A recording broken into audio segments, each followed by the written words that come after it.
Кыргызстанда жылына орто эсеп менен 4 миллион тоннага чейин көмүр казылат. Ал эми күз-кыш мезгилинде калкты камсыз кылуу үчүн бул көлөмдүн жарымы жетиштүү. Суук мезгилге алдын ала даярдык көрүү максатында көмүр казкан ишканалардын жетекчилери чогулду. Өкмөттүн токтому чыккан кыш-күз мезгилине даярдык көрүү боюнча. Ошонун алкагында ошол жаратылыш ресурстарынын алдындагы геология департаментинин жыйын өткөрүлүү каралып атат. Бул жерде бүгүнкү күндө көмүр менен казып иштеп жаткан компаниялардын баардыгын чакырдык. Канчалык деңгээлде көмүр компаниялары бүгүнкү күндө скрыша деп коебуз, баягы көмүрдү ачып даярдоо иштери канчалык деңгээлде даяр экендиги.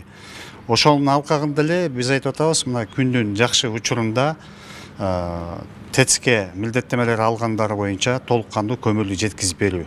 Кыш-күз мезгилин үзгүлтүккө учуратпоо. Азыр көмүрдүн кору жетиштүү. Ишканалар мамлекеттик мекемелерге керектүү көлөмдү жеткирип берүүгө даяр. Ошол эле учурда жарандардагы көмүр алса болот. Кашка суу ишканасынын директору маалымдагандай, азыр кара алтындын чыккан жериндеги 1 килограммга болгон баасы 2 сом 16 тыйын турат.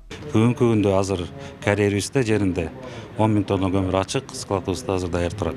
ТЭЦтен башка бизде основной Миңгушта майда көмүр, бирок 10-20% кесек көмүр чыгат, аны дагы жергиликтүү калкка жылда сатабыз да.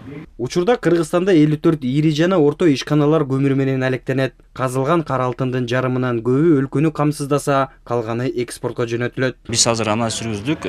Ошо мендеги көмүрдү үзгүлтүк камсыздоо үчүн бул Кыргыз геология жана Кыргыз көмүр ишканаларына көмүр кендердин лицензиясы берилген. Азыркы кезде толук кандуу даярдык айтсак болот, толук бар депчи. Азыркы маалыматка карасак, орто эсеп менен 1 миллиондон ашык уже көмүр казылып алынды. Эми основной көмүр бул күзүндө кышында казылат, основной динамика өсү. Биз ойлойбуз азыр буюрса көмүр быйылкы жылга тоскоолдук болбойт. Жыйындын жүрүшүндө көмүр казкан жетекчилерге күз-кышка даярдык көрүүдө бир нече тапшырмалар берилди. Алардын бири азыртадан көмүр талап болгон жерлерге жеткирүү. Ошондой эле жеке ишканалардын өкүлдөрү бааны турукташтырып берүүсүн суранышты. Тилек Айталиев, Мирлан Жаныбеков, ЛТР, Бишкек. Тез арада ичинде